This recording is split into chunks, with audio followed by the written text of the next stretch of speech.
requires a couple of things to be able to provide the most optimal setups for the team.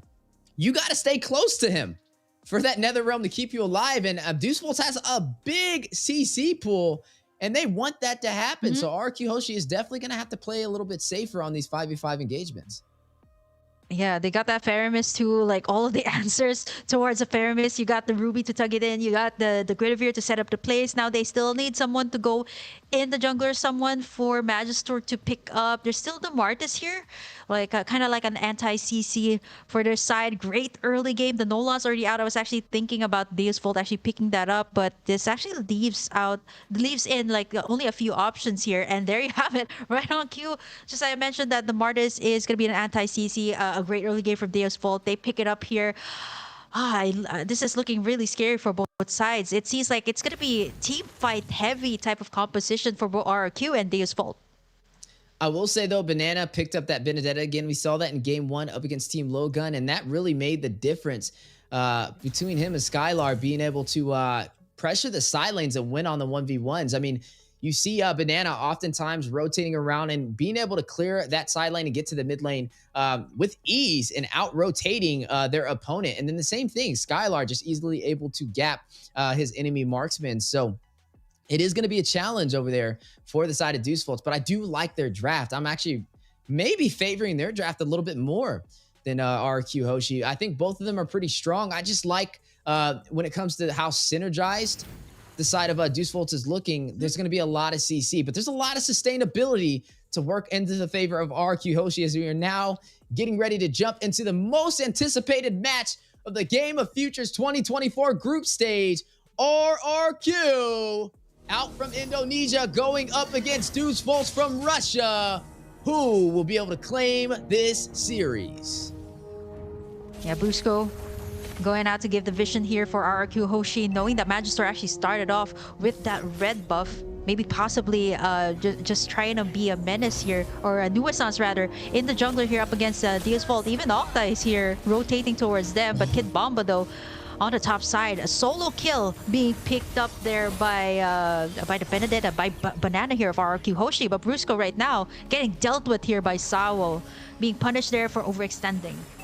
A quick response, 1-1 on the board, but man, not too often do you see a Ruby fall this early in the game. It's one of the most sustainable heroes, especially on a 1v1. I mean, a Ruby can 1v3 when teams try and dive her, just with the amount of CC she has available.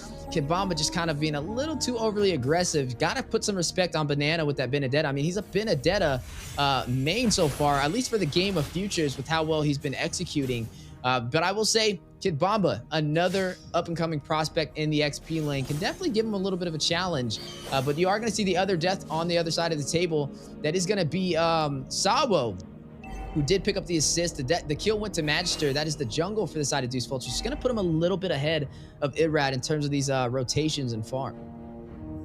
Oh, looking at the emblems here too for both sides. RQ Hoshi, a lot of those quantum charges coming out from Banana and Brusco, just to have that extra mobility for their team. And RRQ right now, lots of pressure on the XP lanes. A thing that we've seen in other teams too. Pressure out the XP lanes so that they can have this really good position when it comes to these turtle fights. And we all know that the turtle fights, it's a tug of war between the two teams. Sawo does not have that ultimate just yet. Turtles at half HP, and it's actually going to be a reset here by both sides. 1-1 in the 2-minute mark. No one's still in the lead right now, but everyone is looking to take it in for themselves by at least taking in the first objective here, which is going to be the turtle. You know, and I kind of said I was favoring Deus Volt's draft, but honestly, I'm liking both sides. This may be the best drafting I've seen so far in Game of Futures 2024. Both of them have great synergy. You have the Mathilda to use the Guiding Wind to be able to keep Barat alive and get him to safety when needed. There goes that Circling Eagle over there, wrapping around from Brusco. You are going to see Banana taking some damage, use the Electrify blow. Irad will be able to claim the turtle from the side of RQ Hoshi, and now a possible punish play. Magister very low, special migration in. Sawo takes down Banana. Octa finds Magister. Both sides still even on the scoreboard, 2-2, but RQ Hoshi takes the first neutral objective. Yeah, definitely a better trade there. Let's take a look at the replay. What actually went down was a Banana goes in for the Electo final blow, and then you got in that Nether Realm from Octa to save the day. It was a 1-for-1 trade. Banana was punished, but in for the price of Magister, definitely worth it here for RQ Hoshi. Yeah, definitely worth it indeed. But it's still pretty even in terms of the economy. You're looking at RQ Hoshi leading by about 700 gold. Keep in mind, this is one of the top regions in MLBB, Indonesia. Deus Vult definitely having a lot to prove here on how far they have came as a region from Russia, right? They placed 4th place inside of M5, taken down by Blacklist from the Philippines, but now gonna go ahead and show Indonesia what they're about. RQ Hoshi looking stronger than ever, though. With that first neutral objective, we'll go ahead and give them a massive XP boost and a good start for the early phase. Looking at the side laner, Skylar is going to be running this Nathan, going up against Hiko on this Claude. Both of them late game damage dealers, but definitely can hit very hard if both teams can scale. So I would say needing to kind of put some pressure in the gold lane would be a really good start for either side if they want to try and take advantage, at least for the early game, and have mid control. Yeah, there's a lot of potential here too for split pushes coming out from RRQ. They got the Benedetta. They also got in that Nathan. But there you go, Irad getting in Sunset Lover there. Nice setup there by Brusco to enable that play coming out from RRQ Hoshi. This is big, especially before the turtle fight. You don't have the vision coming out from the Novaria, and this is something that they definitely need right now, because you see the zoning that Banana has been doing, and at the same time the Netherrealm to keep everyone healthy when it comes to these team fights. Magister are going to be starting it up. Let's take a look at the items here. So far, we actually see the Claude here. Hiko actually picking up the corrosion side, and for Nathan, it's a very early pickup on the penetration boost. So he actually wants to go in for that magic burst damage, and then to add it all up, I think he's building up that Holy Crystal for his next item. Ooh, Special Migration with the knock-up. Astro Echo going down from Sunset Lever, forcing out the Nether Realm. Everybody's still intact, though. Turtle does get reset. Both teams still fighting it out. Detna's welcome connected. Irad for the stun on the wall. Kid Bomba trapped. Gets petrified. Like for Banana, but Kid Bomba able to get out in time. Big play. Huge evasive maneuver, and Kid Bomba able to sustain himself. Both teams still fight it out. Turtle at about 50% HP. You know, it's funny enough, when you see Mathilda grabbing up Irad, I don't call it a drive-by. It's a flyby with how they can get the setup. With Banana, we'll find Magister over there, gets one, and another Turtle going to RRQ Hoshi, and now leading by 2 kills. Irad, though, out of position. May need to get back. Brusco, Octa trying to get him to safety. Guiding Win, able to slide out of there. The stun, though, Octa going in, trying to deal some damage. We'll be able to escape. A good save for RQ Hoshi. Yeah, gets that guiding wind out, and this is exactly why the Mathilda is the most picked, most banned currently in Case of the Future. Even though with the adjustments that were made to it, it still provides that kit that the team needs, but especially since the team fights right now, it's so much more evident than the previous patch. You got all these heavy CC, the Rubies, the Minotaurs that seem to be the prio pick here of a lot of the teams, and with the Mathilda, it just provides so much shield. You see how much Irad was taken in earlier, and with that guiding wind, just like that, he was able to escape that clash. You see how fast the turrets are being pushed here over at the top side and the bottom side. The same case that happened also for Burmese Fools. The space that is being given here right now. Look at all the creeps. It's being taken away here by RQ Hoshi up against Magister that has been picked off twice already in this game.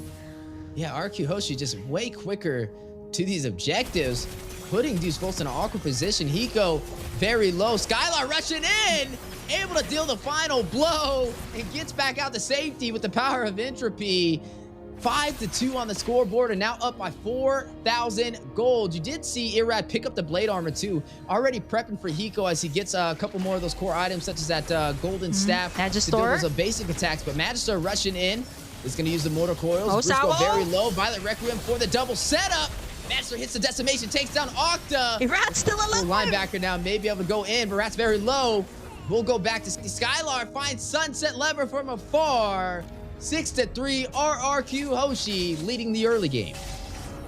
Let's take a look at that replay. Nice circling eagle there from the side of RRQ Hoshi.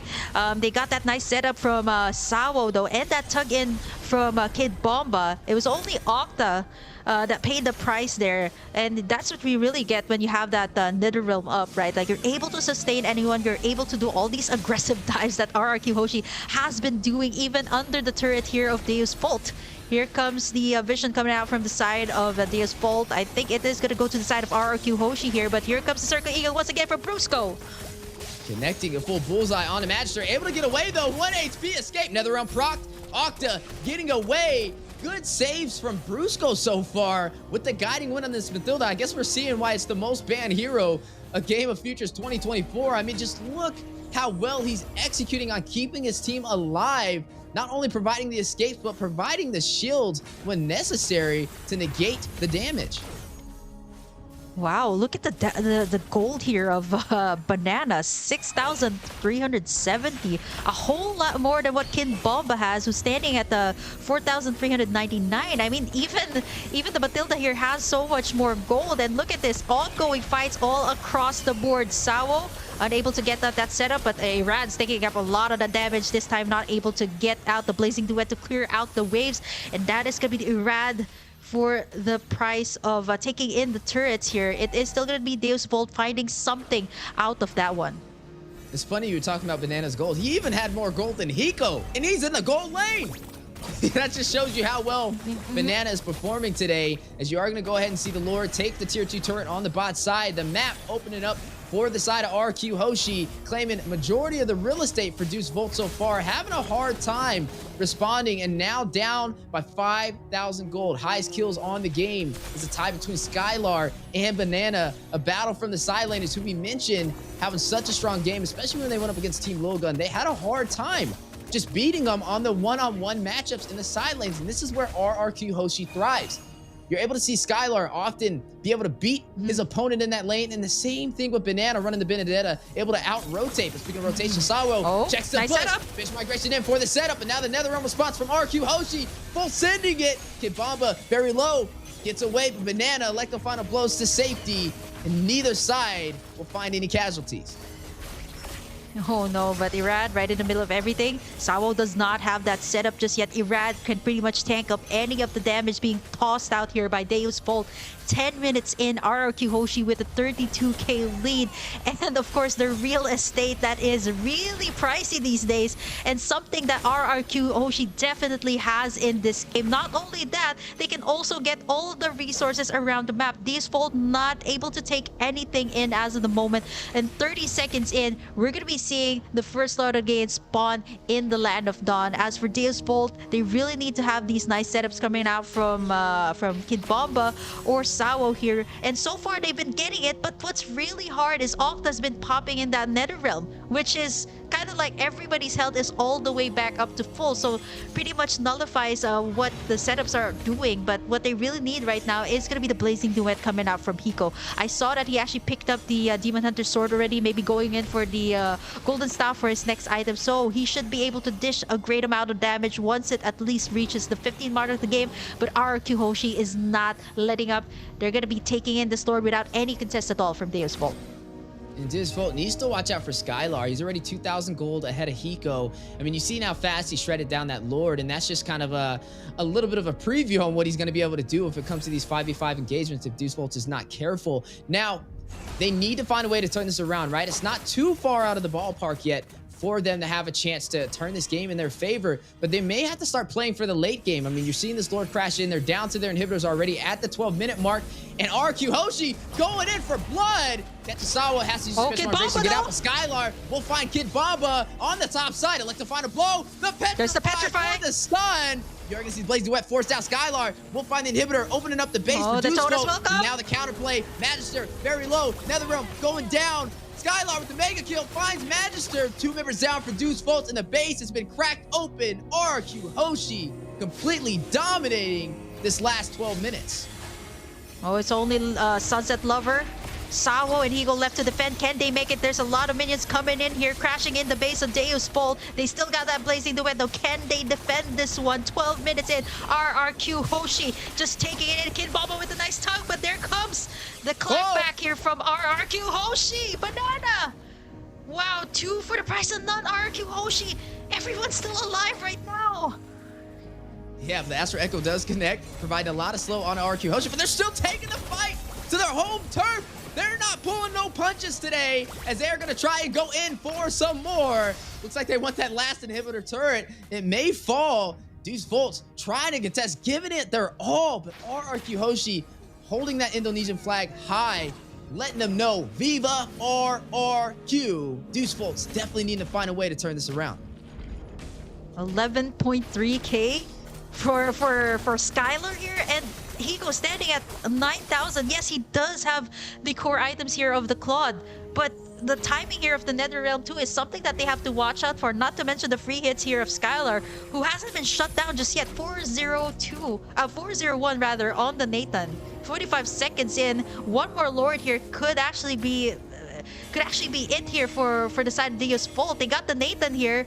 They got the Barretts to tank everything up, not to mention the shields that Brusco have been providing. Iran has already picked up that immortality, so kind of gearing up for that final fight here up against Deus Vult. Concealed play has been called out though. Space migration for the knockup. Debt is welcome going down. Sawo taking some heavy hits, is going to be able to get out to safety, making the most out of the Guinevere with engage and disengage from that spatial migration. But now look at RQ Hoshi already on to the next objective. They've been doing this entire game. That hive mentality, everybody moving as a unit.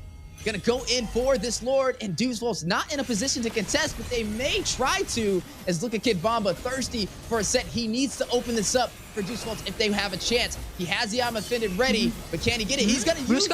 He finds Brusco, but is that the target he really wants? Brusco able to get away. That is Banana the from the Matilda, back, not though. the target you want. Banana wrapping around the backside. Electrify a blow. That's the blazing duet from Hiko, connected to the members of RQ Hoshi, but not dealing massive damage.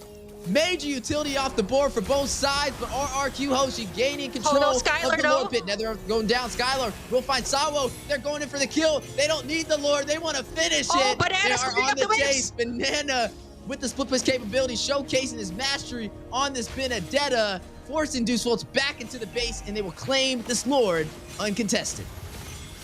You see how RQ Hoshi was just baiting out all of those ultimates, baiting those purifies from the side of Deus Vult, so they don't have anything once they head into the Lord fight. It was a free Lord for RRQ. Banana even cleared out that wave on the mid side just to make sure that the minion waves will go to the side of Deus Vult, pressuring them to go back to their base. 15 minutes in, 50,000 for the side of RRQ Hoshi. It's almost an 11k lead for the Kingdom, and they're looking to take in this first game up against Deus Vult. Here comes the Lord.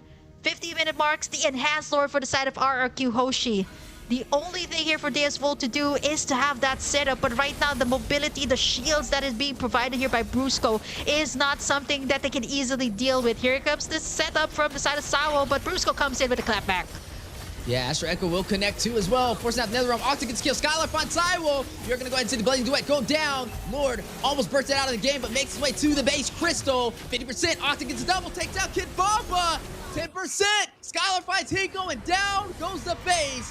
Viva RRQ takes game one up against Deus Vult in group stage winners match.